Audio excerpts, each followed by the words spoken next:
Morant with a running start. Elevate! Oh, it dunks! Oh, my goodness! Tie game in overtime. Gasol will turn his heat. It's gone! Memphis on top. 7-10 remaining. Conley now with three. Count it!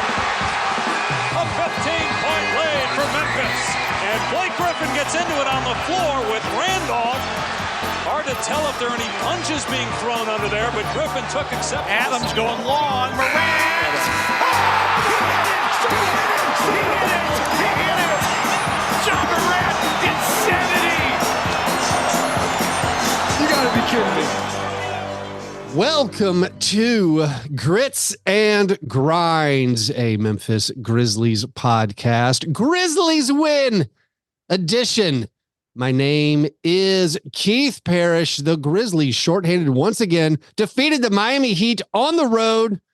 It was an amazing game, led by our Vince Williams Jr. And there's no one better to talk about Vince Williams Jr. with than Chris Herrington of the Daily Memphian. Chris, good morning. How's it going? Can you believe what the boys did again last night? Hey, JJJGG and the Bug, man. It's the new hit show. I joked about that, a showcase for those guys. And, Jaren, not his best game, but he was plugging away. And, I feel like him soaking up those minutes and being a defensive presence is a foundation. But then Gigi didn't hit 20, did he? I don't think he did. It's 17, I believe. Yeah. So we didn't get a second, double 20 game for them. But if that game had been at FedEx Forum, it would have been a second, maybe pair up podium game for those two. Oh, it could have been. Yeah. I mean, they were amazing. You say Jaren didn't have a very good game. I mean, Jaren, 5 out of 21. He had a rough shooting night.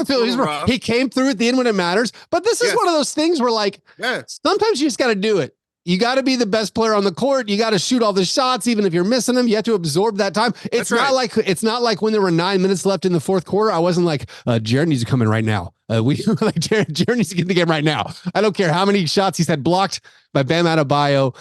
We got to get Jaren in there. But it is funny that Vince has his career high 25 points in this bad Jaren shooting game. You go back to the MLK Day game. Jaren had an awful shooting night against the Warriors, was 4 out of 20. That was Vince's previous career high, 24. I like the JJJGG and the Bug. That's fun. Yep. I've also had people saying the law offices of Jackson Williams. Right. I like that too. The only problem is I feel like Zaire's getting some stolen valor with his name on the placard. This was one of my mailbag questions in either part 1 last week or part 2 this week. I can't remember, about the whole double Jackson thing. Yeah. And I sort of floated out the Jackson 2 instead of the Jackson 5 on social media. As a writer, I don't like multiple players with the same last name. I'm going to learn to live with it with Jaren and Gigi Jackson. But no offense, Zaire, but I'll be fine if we only got one Williams. I don't have to keep using first names to specify which Williams I'm writing about and all of that kind of stuff. As a podcaster, I'll be honest, for multiple years, having a Xavier and Zaire nightmare. Yeah. I'd said that wrong so many times. I'd be like, I said the wrong one. And then I would, I'm habitually bad on Tillman because of the history of Xavier Henry. So we've had a Xavier and a Zaire and a Xavier, right? I was thinking about Xavier Henry last night because your call. You were. Because as one does, right? As one does on a Wednesday night. Yeah. Your colleague Drew Hill was just throwing it out on social media about has there ever been a universally beloved Grizzlies player like Vince Williams Jr.? Because it's John Morant, but where John Morant doesn't count, where he's your second pick and he's an all-star and whatever, just a role player or a starter or a backup. And I responded that no, in my mind, this is unprecedented. Because I even cited the fact that Tony Allen back in the day, there was moments when Tony Allen was good and contributing and people were like, I'd rather Xavier Henry played, or I'd rather OJ Mayo played. And I don't feel like it was universal that Tony Allen was your best option all the time. Yeah, no, is that not your experience? Well, I think I'd rather Xavier Henry play. I mean, that disappeared pretty quickly. Pretty quick. But you're right that Tony was always a figure of some controversy because he was so rough offensively. Yeah. And, there was the no, yes stuff, and the no, no's would get to some fans. That's for sure.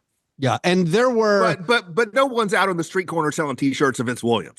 So you know, well, that's because that market's dead. It's sad. Well, that's true. That's true. I go to the FedEx Forum. There's no vendors on the street selling funny T-shirts anymore. Even if it wasn't, so there's less intensity around Vince Williams on both directions, I would say.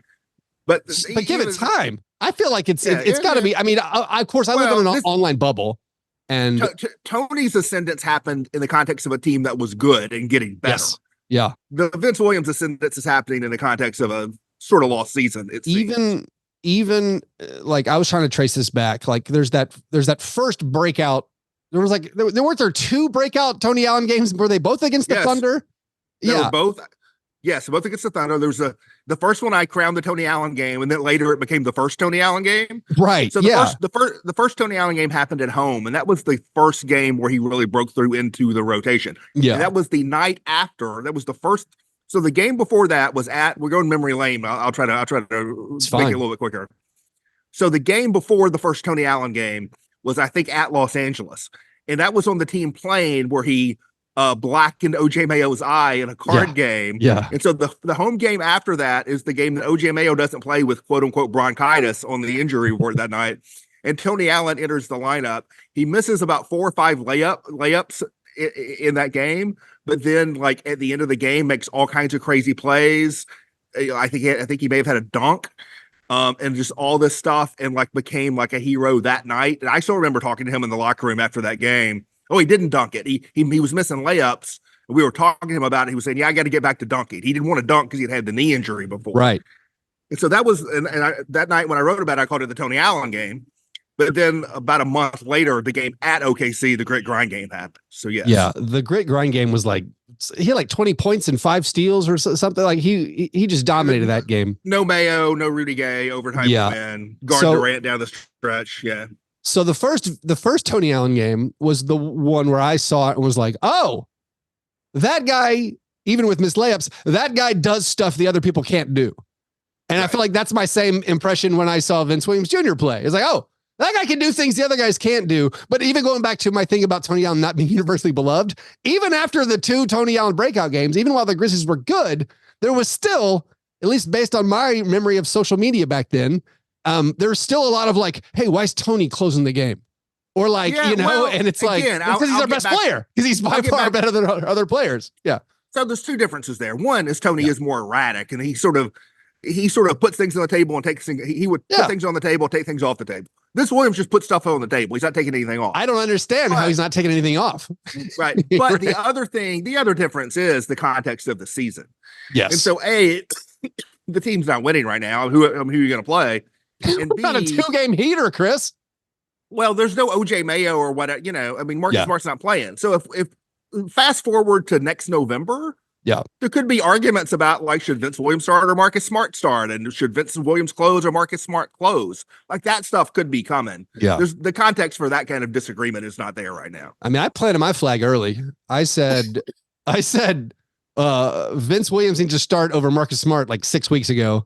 I said Vince Williams is better than Luke Kennard quickly. And I still believe it. He affects the game in way more ways. And again, I agree on both of those things. I don't think I'm. Well, look at the coaching staff. Look who's playing more in games where Luke Kennard and Vince Williams Jr. are both healthy. Vince plays a lot more.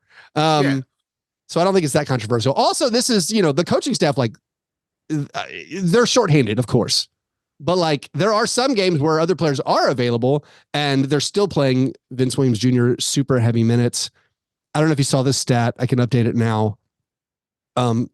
Games playing 34 or more minutes in the Taylor Jenkins era. I did a similar stat to that, I think, on our pod with Drew last week. I think we have some Venn diagram overlap. Yeah, sure. But so the number I had, it's coming back to me now. So I think this was maybe in the mailbag last week.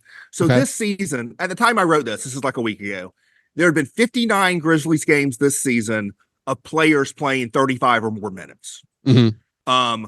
And all but a dozen of those were who you would expect. Ja, Dez, Jaren, Marcus Smart. So that leaves only a dozen games this season where players play 35 or more minutes. It's not one of those 4. 6 of them had been Vince Williams in like the previous 3 weeks. Yeah. Like Taylor Jenkins just wants this dude on the floor, you know? So what my slightly more curated, little more maybe arbitrary stat. Vince Williams Jr. has the 8th most games playing 34 or more minutes under Taylor Jenkins, period. The only 7 players with more games of playing 34 or more minutes, Ja Morant, Dylan Brooks, Desmond Bain, Jaren Jackson Jr., Tyus Jones, Jonas Valanciunas, and Steven Adams. And he's probably going to catch Jonas and Steven Adams this season. I mean, that's a combination of Vince Williams and a combination of environmental factors. Obviously, it's sort of partly the team's situation. But I think Taylor Jenkins is extremely comfortable with him on the floor. He is capable of soaking up heavy minutes.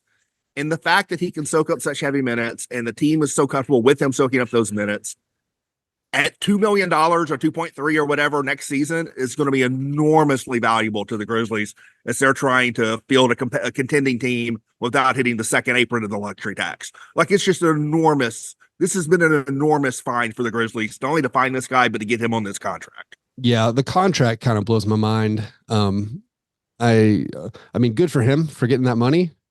But also I was like, I don't know. This is going to be the Gigi Jackson question. Like, no, I agree. And what's Gigi Jackson? I mean, for people who want to abolish the draft, who are like, oh, just rookies should just have free agency. You should be able to choose where you go. If the Grizzlies don't agree to something with Gigi Jackson and he goes in restricted free agency next year, right, we're going to kind of get that. I mean, wouldn't you? There are lottery teams, guys in the lottery right now, they're going to have a ton of cap space next season in the off season. And if they're just like, hey, Gigi Jackson is younger than everyone in this draft and he's looking great for the Grizzlies, why don't we just throw a full bag at him? Like, $10 million a year or more. I think it's very interesting. Gigi Jackson is younger than Vince Williams. He is less proven to this point than Vince Williams. I think he was maybe drafted even a pick or two later or around the same range. He was 45th and Vince was 47th. Is that right? So a couple picks earlier, but around the same range. He's many years younger. He's a year less experienced in professional basketball. He is less proven. I wonder, and I don't have any specific intel on this, but I would wonder if he and his representation are going to be as willing to do the kind of deal that Vince Williams did. I do wonder about that. Yeah. I mean, I thought because of his prospect pedigree, there may be a different level of expectation that he has, even though that's not backed up by his actual professional basketball experience. When I look at what Vince Williams Jr. is doing, and I'm like, what are those guys making in the open market? I was shocked at what Vince Williams Jr. agreed to sign to. Oh, I would have given him that per year this summer if I were a GM for another team. Yeah, like easily. And so now it's a strange situation, and it's weird that the Grizzlies are at the forefront of this, nailing second round draft picks that become two-way players, and then you have to pay them. Right. Very interesting. A few more things. I think that's something important to watch over the next few weeks. Because I do think it would behoove them to get a deal done with Gigi Jackson onto the main roster this season. Yeah. If that's going to happen, it's going to come out of the same pool of money that Vince Williams did. It's going to come out of the mid-level exception money because there's no other way you can do it if it's above a minimum salary and get that more than 2-year deal. And they have, I think, $4 or $5 million left in that mid-level, even after the Biyombo and the Vince Williams stuff. So that's the money that's there. They have that space under the tax, depending on what happens around the trade deadline. I doubt anything would happen till post-trade deadline. But to me, that has to be a core piece of business they're trying to conduct, between now and February 9th, basically. Yeah, that's interesting. Where I feel like if you're Gigi Jackson and the Grizzlies come to you with, hey, we can only offer you $4 million a year, I'm just like, oh, well, that's too bad. The thing about it, I mean, we're talking this discussion the night after he had a really good game. He's had 3 really good games in the last week, and he's 19. Yeah. I agree. I'm very high on him, but to me, he is not the same as Vince Williams. Like, I don't know. My expectation is that Vince Williams is going to play 30 minutes a game for the Grizzlies next season. Yes. My expectation with Gigi Jackson is, my best case scenario of Gigi Jackson is get him on the main roster, but don't construct a team that is dependent upon him being in the rotation. Give him an opportunity to earn his way into the rotation, but I don't want to go into the season counting on GG Jackson to be my seventh man. Whereas like I'm counting on that and more from Vince Williams already. I'm not counting on that from GG Jackson. I think we've seen some ups, we've seen some downs. I think we will continue to see ups and downs with him. Vince Williams has been doing this, not the scoring, because that's partly opportunity, but in terms of having good games and contributed to winning, he's been doing that every single night since late November. Like game after game after game after game. GG Jackson, I think, is not there, and it's not going to get there. We're at 25 straight games of Vince Williams Jr. being really good. And and not having like oh, well, all right, it wore off. It's not dependent on the hot shooting. I think to some degree. Now, GG Jackson has done a lot more than make shots. There's more to be impressed by than making shots. But when you go to his like good scoring games, I mean, a lot of it is making threes. Yes. And I don't know where, he shot 31% from three. I don't know where it's going to settle. To me, I see GG Jackson as still a promising long range thing. Whereas if Vince Williams shoots 32% from three next season, he's still going to be really good, Yeah. I keep expecting his 3-point percentage to go to that, but it has not for Vince Williams Jr. In January, his stats are preposterous. So he has 46, 47. Yeah. He's he had again, career high 25 against the Heat. He's making a bunch of threes again. He's 8 out of 10 for the field. In January right now, he's averaging 15 points per game, 7 rebounds per game, 3.5 assists per game, 47% from the 3-point line. He's up to 40% in the last 25 games from the 3-point line. A couple more things about him. Which player is it Tony Allen or James Posey or somebody else that kind of I still have not written I've written stuff here and there about Vince. I still have not written a Vince Williams column. I think I'll probably do that next week. But what the Grizzlies, because Grizzlies have a history of these guys, right? And so a lot of people said, he's what we really wanted Dillon Brooks to be. And I don't really like the Dillon Brooks. I get that because of the role. I don't really like the Dillon Brooks comp for various reasons. Yeah. To me, stylistically, of the Grizzlies lineage of these kind of players, the guy he resembles to me the most stylistically is James Posey. Yeah. There's something about the combination of lankiness and force, and there's almost sort of a laconic way he moves. I don't know, he is not as quick twitchy as Melton was, right? Yeah. But he's sort of deceptively quick, and he's really long, and he's strong, and he has this thing. My joke with the Dillon Brooks comp has been, Dillon Brooks had short arms and a big mouth, and Vince Williams is sort of the opposite of that, Yeah. And James Posey was kind of the opposite of that. Posey was a really soft-spoken kind of guy, but he would get in your face. He was a soft-spoken guy off the court. He's the guy who tackled Peja Stojakovic in a game for trying to run it up on the Grizzlies. To me, Vince Williams, both at how he looks physically, how he moves, how he plays, and that combination of sort of quiet but tough quiet, to me it really reminds me of James Posey a lot. Yeah, something about his jumper also is vaguely reminiscent to me of James Posey. I don't know. I can see that. The form somewhat, the not beautiful arch. Yeah, it's not it's not a compact quick off the floor kind of thing. Yeah. So what? I don't think I said this yet. Vince had a career high 5 made threes against the Heat. He keeps blowing me away. Another thing he has, and this is someone asked me this in my Patreon Slack, and I've been talking about it. Do you agree with this? That Vince might be in better shape than other NBA athletes. That might be some part of the playing extra minutes. The fact that I don't think he gets tired the way some of these guys get tired. He's guarding full court, and he's also now this primary ball handler. I think, obviously not all athletes are equally conditioned all the time. So there could be that. And to some degree, it's just some guys are built different, right? There's sort of an aspect to that. Some guys are capable of logging heavy minutes and some more than others. And so I don't know the whys. I'm not going to tell you he's worked harder or he's this, but whether it's better condition or he's just better built to hold it, to withstand it, I do think. There's been no indication, and again, we're early into this, but not super early, There's certainly a lot of indication that he's a guy who can soak up minutes. I've heard other people talk about sometimes I've heard the Keith Bogans example. Maybe that was the example. Sometimes there are guys who they're not the best player on the team, but the coach will have them out there for 40 minutes and they can play 40 minutes. And Vince Williams seems like that kind of guy. like a guy who could lead your team in minutes as your fourth best player. Like he seems sort of like of that ilk a little bit. I feel like the Keith Bogans is taken because the Keith Bogans is specifically playing the first 4 to 5 minutes of the game and starting and never playing again. I don't know who I'm thinking of. Is it Trenton Hassel? There was somebody on a Rockets team who did that, and I'm actually, his name is escaping me. Yeah, a guy who was just played basically every minute of the game.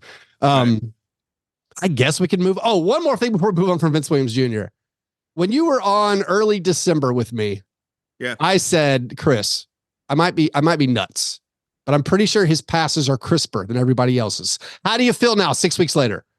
See, this is one of the reasons I'm such a believer in him, because sometimes it'll be like, because I've been like you, I've been very early to be like, nope, this guy's real, and when I do local radio But I do a local radio every day. Like, early on in that process, I could feel like eyebrows being raised at me. But I'm like, no, like I watch all these games, and it's not just, the shooting has sort of come late with the shooting.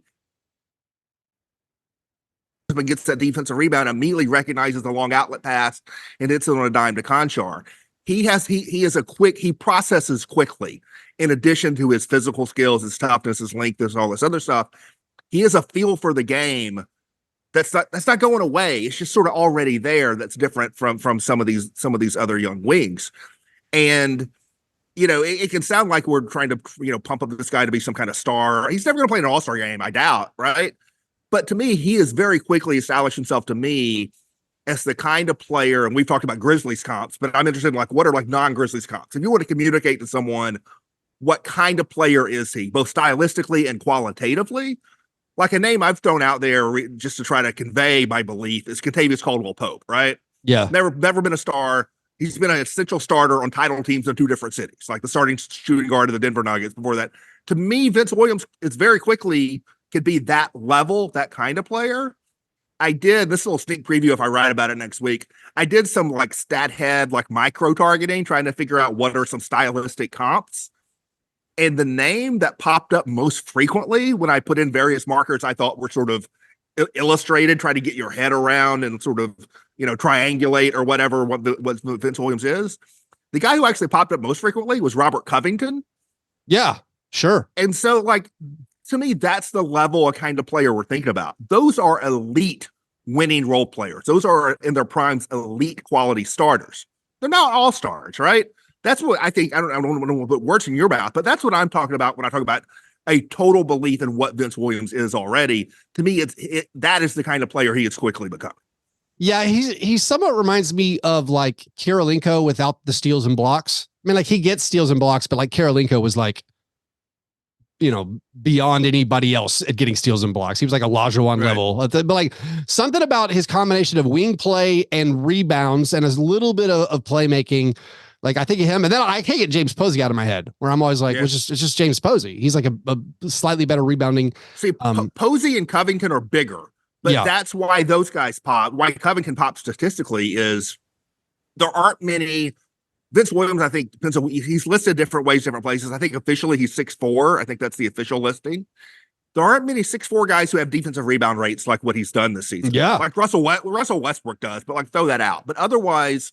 And so when I put those things in, it's a lot of bigger players who pop up, right? Some of the guys who popped up, but not as frequently, are like Royce O'Neal and Jay Crowder and some of these kind of guys. Kent Bazemore popped up a lot, but Covington popped up 5 times.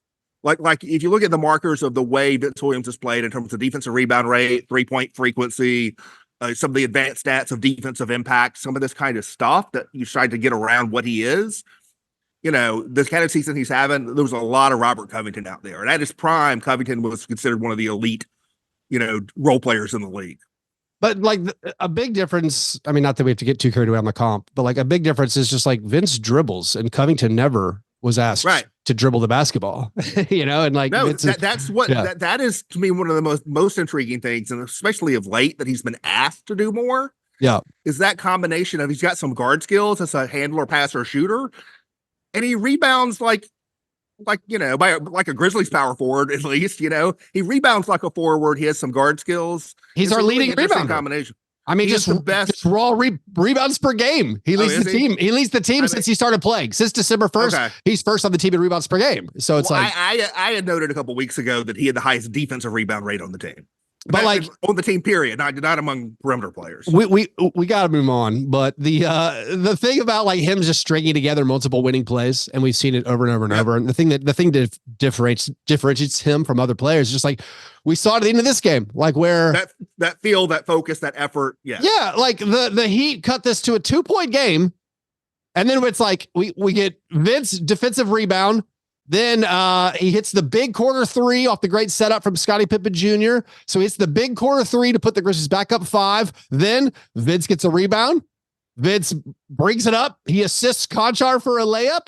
And then he gets another. He gets the ball again. Another rebound. He didn't bring it up. That was a long outlet, quick outlet. Oh, that's right. Yeah, he throws it out. Yeah. And so like he's just, and this is the same thing against the Raptors. It was just like Vince putback, Vince driving dunk on Grady Dick. Like he keeps doing this. I'm ecstatic. He's amazing. But let's talk about the other guys in this game, including Gigi Jackson, including Scotty Pippen Jr. We'll do that after this quick break.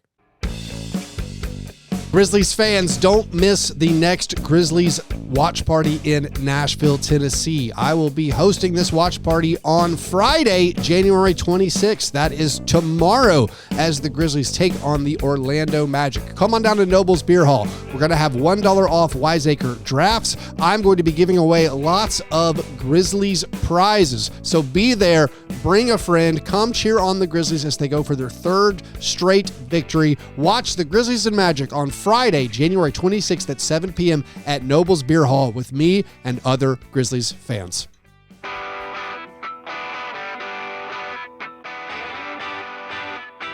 All right, so I think we gave our Vince Williams Jr. fans enough there. Listen, we mentioned Gigi Jackson, but I would like to highlight, he hit a career-high 4 threes, and the Grizzlies two-way players and former two-way players, combined for 12 made threes. That's Vince, right. Gigi, Jacob Gilyard, and Scotty Pippen Jr. And so, like, as much fun as this win was, obviously there's a lot of shooting variance. Like some threes went in for the Grizzlies, maybe threes you wouldn't expect. Right. They did hold the Heat under 100 points. They're 6-0 this season when holding their opponent to 100 points or less. But Gigi, to highlight again, it's not just the shooting. Like, one of the things that's so cool about him is how like his size is felt. Like he has physical presence out there. He's getting contested rebounds. He's blocking shots. Like he's even, maybe like the coolest thing, I don't know if it's coolest if you have to pick, but like he gets to the line. Like he could get past his defender and he's forcing shots. I mean, he's forcing fouls on the opponent. So like, is there any more you want to add on Gigi Jackson and his impact he's made recently and in this game specifically? No, I'm interested. We're still so soon into this with him. Yeah. And I want to see him playing, 20 plus minutes every night as long as he's healthy the rest of the way and see where it goes. He's so young and he's so versatile. Like, where are his minutes ultimately coming? Are they coming at the 3 or are they coming more at the 4? Like, is he not just going to push, Zaire Williams and David Roddy and these guys? Is he going to push Santi Aldama as the team sort of, as they move forward? It'll be interesting to see like what they get out of the draft. Like, are they going to look up and the best player on the board is like, I haven't watched these guys yet, so I don't have firm opinions myself. But like stylistically, is it going to be Matas Buzelis or Cody Williams? And then I don't know. Like, I don't want to assume too much on Gigi because the way I am on Vince, but I think it is extremely intriguing. He is extremely talented, and I'm just anxious to sort of let the sample build even more. Well, so you talk about like your long-term vision of Gigi is maybe building your roster where you're not depending on him to be the 7th man this year, like next season. Yeah. Next season. Sorry. And then like, I think about how like my expectation for this season was like, I'm not expecting anything from Gigi. Like he's young and let's just let him marinate in the hustle. But this season played out the way. If not for these injuries, we wouldn't be playing. Exactly. But now that we've seen him play, now that I saw that Knicks game and like the Warriors game, and this Raptors, this Heat game, I'm like, oh, well, that guy's got to play over the other guys. Like, I don't need to see any more of these other guys. Like, I need to see Gigi play. he was finishing the game last night, not Zaire Williams or David Roddy, Yeah. And so like that opportunity is there for him. I mean, the one like rawness you could still see in this game, like he had a couple of really awkward drives to his left that left a lot to be desired, where it's like he kind of missed those finishes. But like, yeah, he's shown enough promise where I'm like, yes, that's also the guy who has to play rest of the year. You mentioned like him taking some minutes at the 4. I mean, maybe he took some of Xavier Tillman's minutes, because Xavier Tillman barely, he didn't play much of this game. He was awesome. Mm-hmm. Like Tillman comes in, he gets a steal for a breakaway dunk. He makes a 3-pointer. He blocks 3 shots. But like, he's not playing. They're playing Roddy and Gigi at the 4. Tillman's offense, and I'm speaking to the other GMs around the league now, who I know all watch Grit and Grinds. Yeah. Tillman's offense has been a mess this season. Tillman is a really good defensive player. Yeah, he's so good. Good, really versatile defensive player, who's a really good guy to have on a team. I mean, for the Grizzlies this year or whatever, you're just soaking up minutes. But like, I don't know. Like if I'm a GM around the league, I'd throw a couple second-round picks to try to get Tillman to come off my bench, have him available on my bench in the playoffs. I still don't know if like, are you getting maybe like one? I can't see which team is it that's like, you know what, we're one Tillman away. And I don't know who exactly that would be. But Roddy was dependent on for a lot of minutes. He played super heavy minutes, didn't score in the first half, had a nice little stretch in the third quarter, kind of got unspooled there a little bit. Konchar gets a double-double. Konchar this has been a great run of games for all the Giddy fans. The last 4 games starting this road trip, he delivered in basically every game. Is this a Konchar showcase week, or is this just to win the game? We need Konchar. The Konchar thing, if you set aside all the context of his contract and the team's tax situation, just set all that aside, just as a basketball player. Yeah. John Konchar is a great guy to have as your 12th or 13th man on your roster. Oh, absolutely. Great guy to have in that role. And he's been compensated commensurate with that role until now. That extension they gave him like 3 years, it feels like 7 years ago, they gave him this extension. It doesn't start until next season. At the time that they signed it, I guess I could see that like this guy's going to be a low end rotation player. And by the time we get to that point, that's going to be close to a minimum salary as the tax goes up.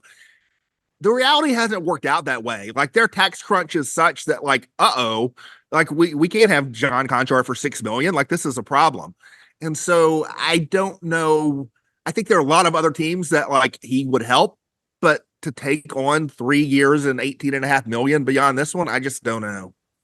Yeah, it's a really weird spot where you think of like the teams who could probably use him immediately and have a roster spot. And you're like, oh, like the Warriors or the Celtics. But these are all like, those are like super tax teams that can't pay $6 million plus $15 million in penalties for John Konchar. Like that doesn't make any sense. So yeah, I don't know what to do with Konchar, but I do appreciate his 10 rebounds and his great hustle play in this game.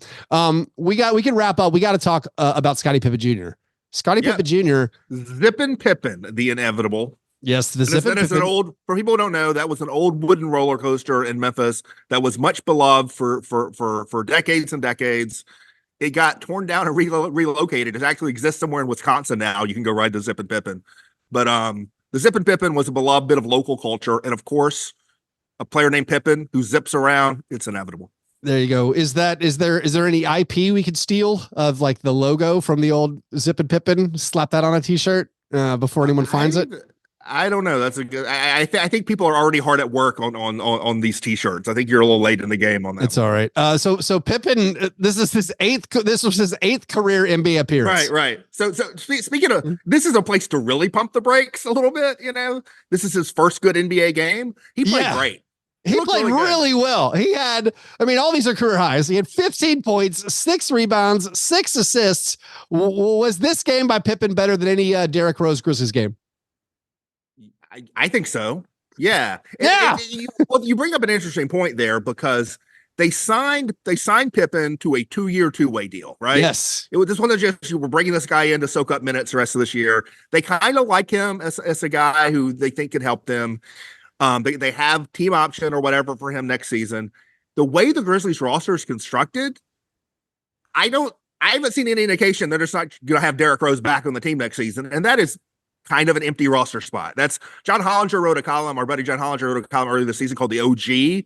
about how this is becoming common around the league. That Udonis has the model of teams having players on their roster for locker room reasons that may not really play. And so that seems like that's just what Derrick Rose is. But because that's what he is, I don't know if you're going to be able to carry a true playable third point guard on your 15-man roster. So I think even next season, and you assume you get many more games from John Morant and Marcus Smart than you did this season, but you're not getting 82 from everybody. So it is actually, I think, extremely important for the Grizzlies to have a guard on their two-way who can log NBA minutes. And let's win one game, but Pippen looks like a pretty good candidate for that, actually. The guy who can be on the two-way next season and play like 30 games for your roster when you need him, you know?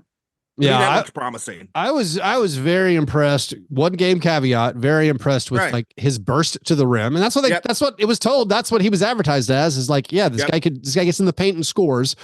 His one made 3-pointer was like a good hustle play by Xavier Tillman, got an offensive rebound. Vince Williams set a screen to leave him open in the corner. He makes that. So yeah, I was super impressed by Scotty Pippen Jr.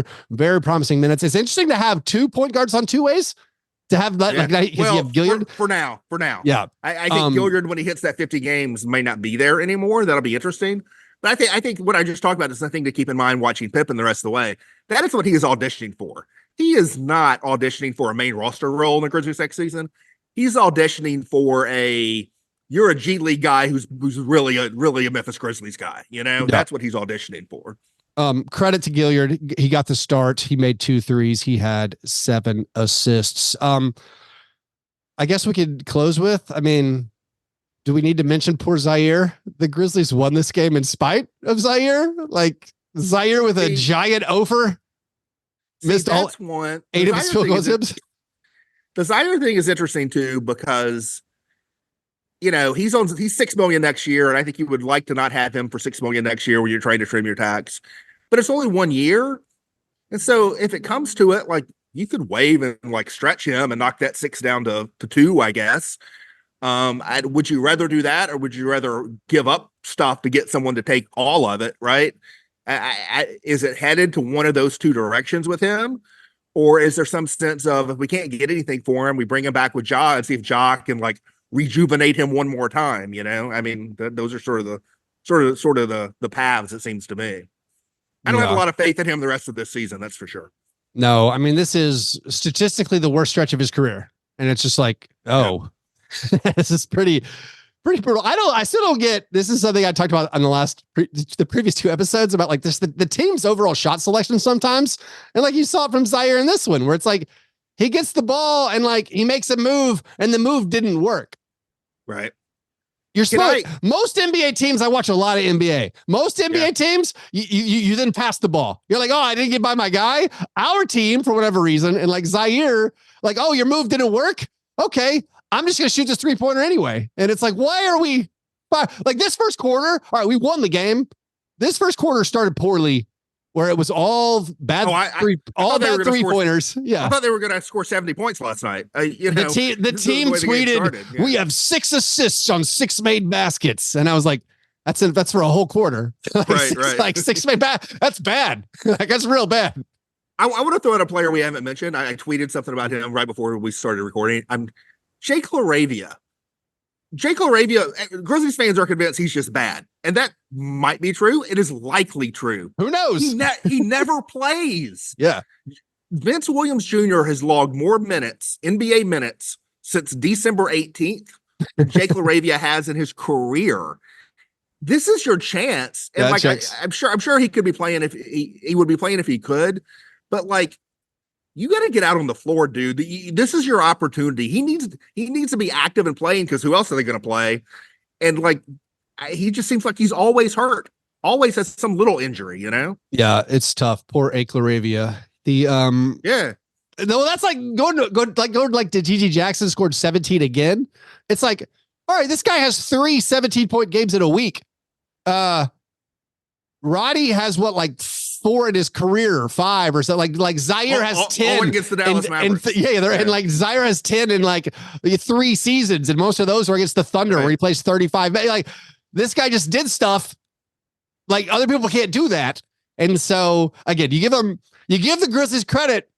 Home runs, it looks like with their last 2 second-round picks in the last 2 seasons. The first rounders, not as good. I think one of these guys we've discussed with like what are you doing with this dude? I think one of these guys is going to be gone by February 8th, at least. Yeah. I think. I mean, now I got to do a trade deadline preview. I guess I'll do that next week. Anyways, Chris, thanks so much for coming on. Always a pleasure talking about Xavier Henry, Vince Williams Jr., and the rest of the fellas with you. Everybody check out Chris's stuff at the Daily Memphian. Listen to the Daily Memphian Grizzlies pod. And Chris, I look forward to you coming on again sometime. Thank you, sir.